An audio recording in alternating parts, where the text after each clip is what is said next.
Acopere-mă bine cu folie și lasă-mă cu sâmburele. Așa rămân verde și gustos mai mult timp. Sparge-mă pe o suprafață plană, nu pe marginea bolului. Așa rămân curat.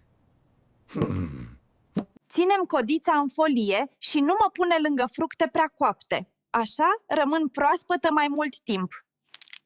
Lasă-mă aici peste oală când apa fierbe. Eu țin spumele sub control și bucătăria rămâne curată. Ascuțește-mă pe fundul cănii și folosește-mă corect. Așa voi tăia rapid și precis. Rulează-mă înainte de stoarcere și folosește-mă imediat. Așa dau tot sucul meu. Opărește-mă puțin și apoi pune-mă în apă rece. Așa, pielea meu se desprinde ușor. Amestecă-ne bine cu ulei și nu ne înghesui. Așa ne coacem uniform și devenim crocanți.